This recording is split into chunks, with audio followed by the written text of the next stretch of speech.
Hey guys, I want to welcome you to the weekly Wednesday for the Financial Freedom newsletter, where every week, every Wednesday, we delve into something inspirational, motivational, something excerpt taken from the Financial Freedom weekly newsletter. Wherever you are, if you're listening on Spotify, on iTunes, Google, be sure to click the like, subscribe, share, comment. And without ado, let's get into the show. Welcome everybody to this week's podcast episode for the Financial Freedom for Physicians podcast. I'm your host, Dr. Christopher Liu. And as you know, I talk about 4 different types of freedom: time, financial, location, health freedom.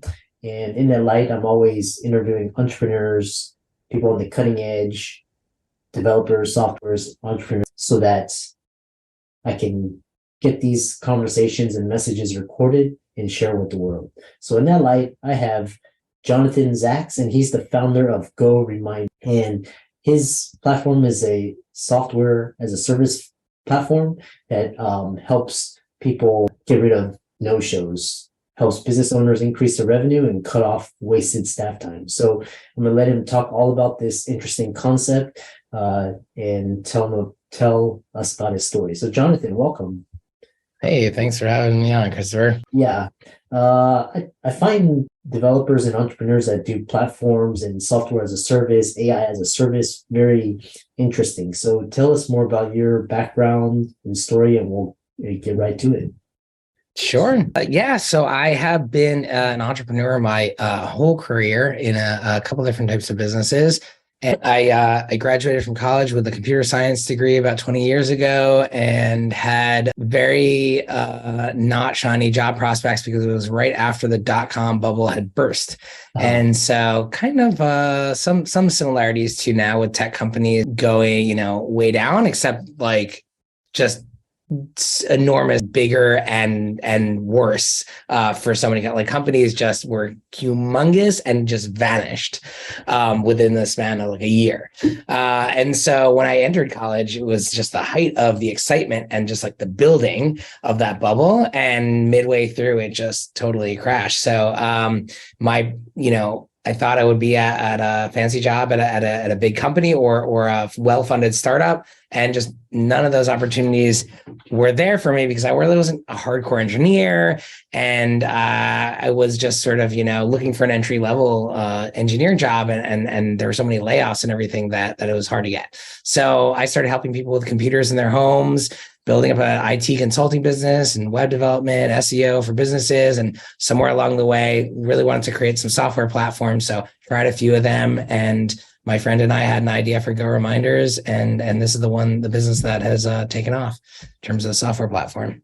Nice. Sounds like this is what's happening to a lot of my colleagues and associates, that they work for these crypto startups, and now they're getting let go because of all this turmoil. And yeah, definitely lots of layoffs now as well, for sure. Yep. Yeah. And then it sounds like, MailChimp, software as a service, all these really cool ideas. So tell us more about GoReminders. What is the USP and how it serves the clients and the customers? Sure. Yeah. So basically, it's really meant for businesses that are trying to cut out no-show appointments. If people have, often some businesses have that problem and they're not really aware of how much of an impact it has. So some of it is just sort of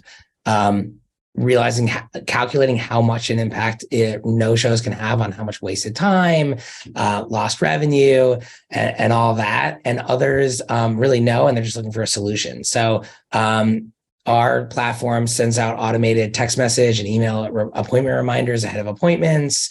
We have online booking. We have messages that can go out after an appointment asking for a review or asking or reminding people to make a follow-up appointment. We have and a bunch of other features that are all really useful for the types of people who need appointment reminder software. And so we also have text blasts and email blasts and a bunch of other things that are not necessarily for dealing with no-shows, but really catered to people who have issues with no-shows. And we came to this idea by, well, basically the origin story is my co-founder, my friend Justin, who is now my co-founder, pardon me, what had an appointment, and hospital checkup appointment for a procedure he had a year earlier. And he got a call one day saying, "Hey, you missed your 1-year checkup a week ago.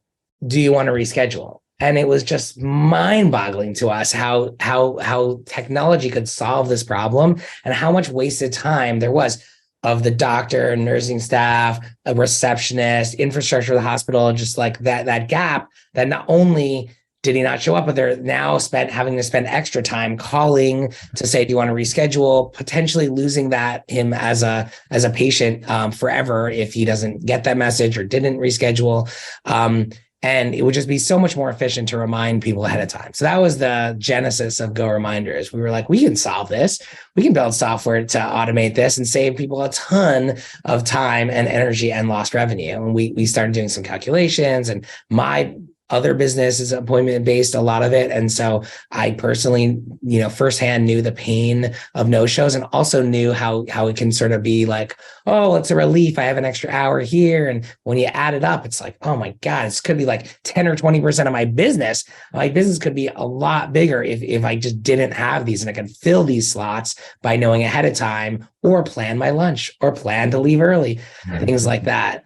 And so, And so basically we started building the software, and one of the themes with my business life has always been focused on bridging the gap between technology and engineers and non-tech savvy people. And so that is something that we really focus on at GoReminders, making really powerful software that can help businesses a ton, but is really easy to use and especially easy to get started.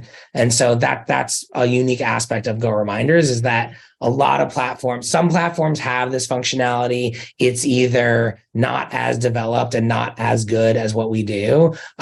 And often it's much more complicated. You have to take more clicks, more steps, more learning, more setup before you can even start sending reminders, things like that. So we built GoReminders to just be super easy to set up. There's essentially no setup from when you start using it. You can just start entering appointments.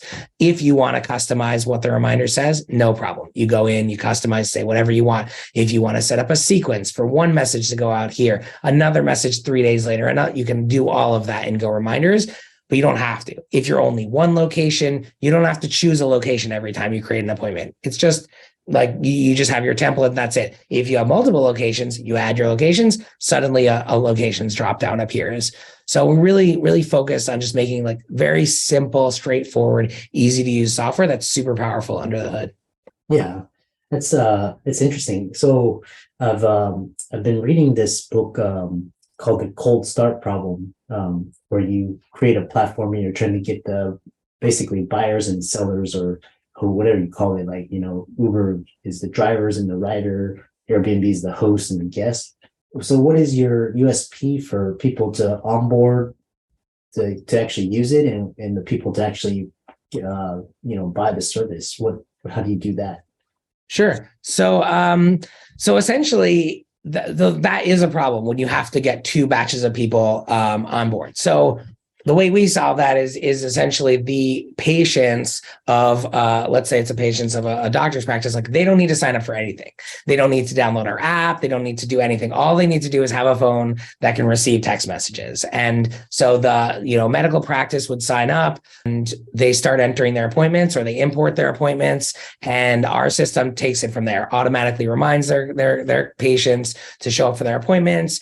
It, whatever you program in the template, it'll automatically pull in the person's first name. If there's a service, or if there's a location, it pulls in all those details into the reminder messages and kicks those out to the patients. And, there are certain settings you can customize, which we recommend based on your practice. Like if you need to know 3 days ahead of time that someone is going to cancel, because you need 3 days to be able to fill that slot in a calendar, then we recommend asking for confirmation at that 3-day reminder.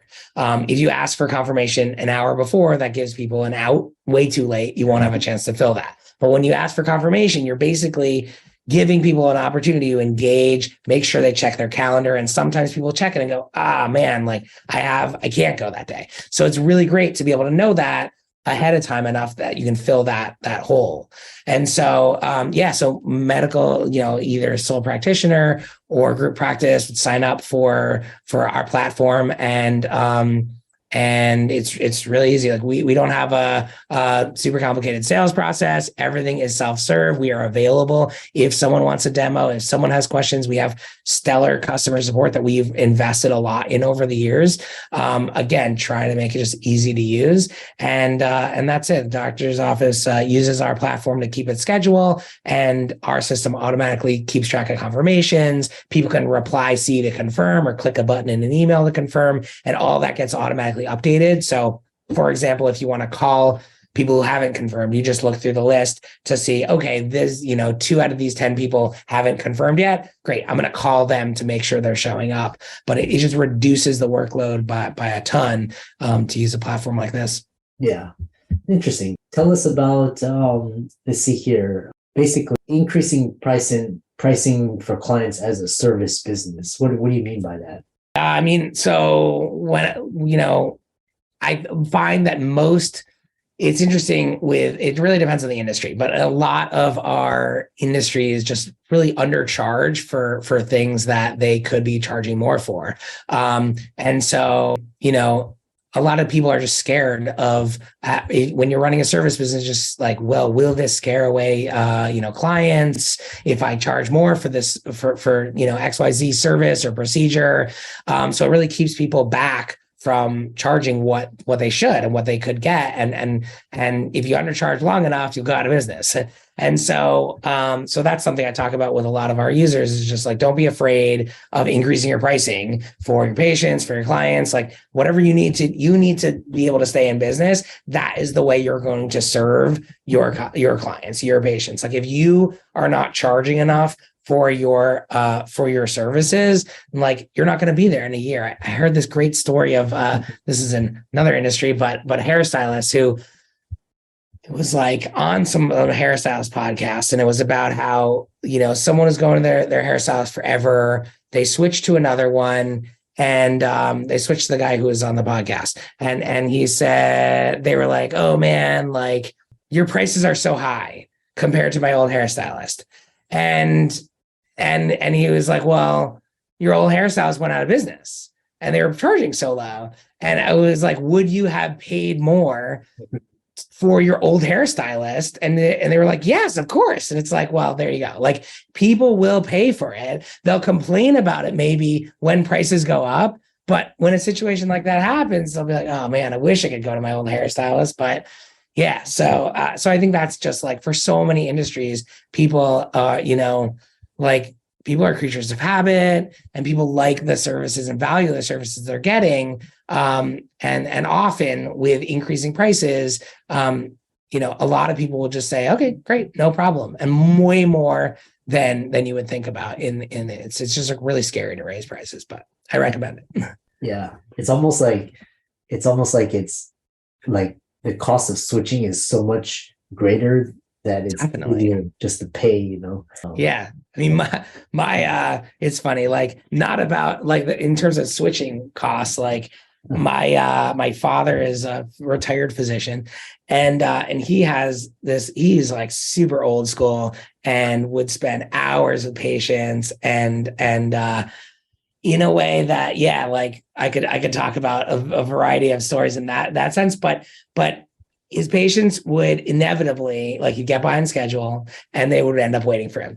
And he had patients who would complain about it. And he would say, listen, like, that's not my specialty. My specialty is not like, I'm not good at keeping on a schedule. Like I will make sure that when I'm with you, I give you the time that you need. And he had patients who he would say, listen, if this doesn't work for you and your schedule, here is an alternate list of physicians who I respect, who you could absolutely go to, and they'll be great. And they run their practice. They're always on time and they're always on schedule. And he had patients that would sometimes take him up on that and they'd switch. And then a month or two later, they'd be back because they appreciated that service and they were willing to put up with those scheduling problems. And so I think that's the same concept with raising prices. Like, people might complain, but it's unlikely that they will switch, practices of any industry that they're used to, especially related to their health, when,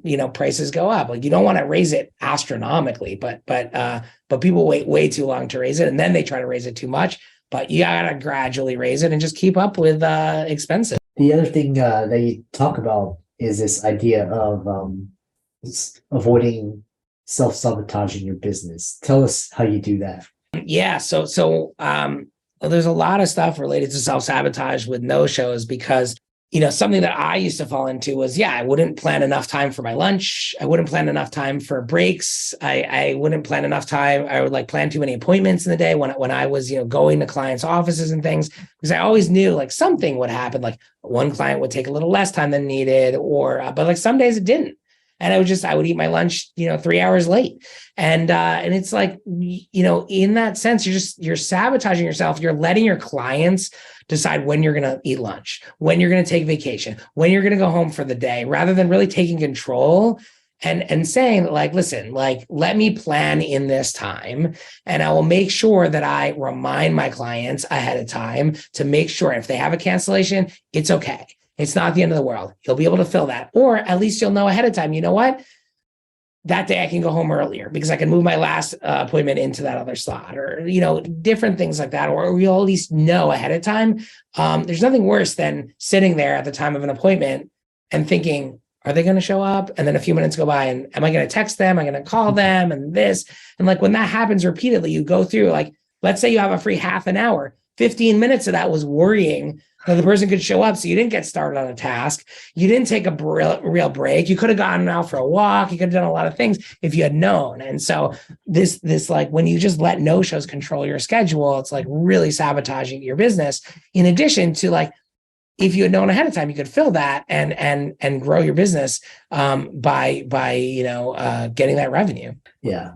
Fascinating discussion, no-shows and just kind of that, it's hard to play around, but I've had strategies where it's just it's you put other things.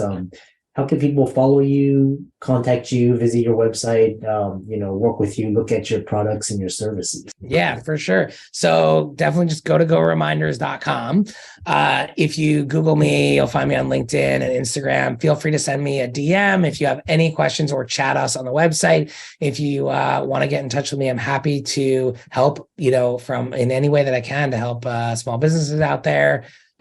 We also have some of the things that I touched on earlier related to when to send reminders, when to ask for confirmation. I have a whole guide on that, what to maximize your show up rate. And so I will, if I didn't already, I'll send you that link. And if you can put that in the show notes, that will be great. It's a free guide. And so you can link to that. And so that has useful information, regardless of whether you use our platform, that can really help people streamline their reminder process to cut out no-shows.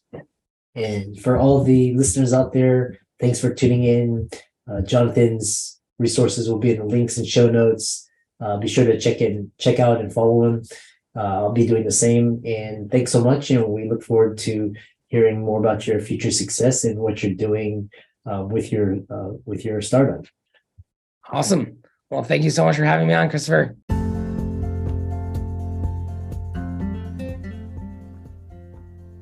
I hope you really enjoyed that wonderful, inspirational, motivational piece. Again, wherever you are listening, if you liked it, be sure to like, comment, share, subscribe.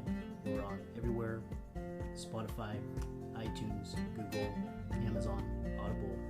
And without much ado, be sure to thank this show's sponsors, and we'll see you next week.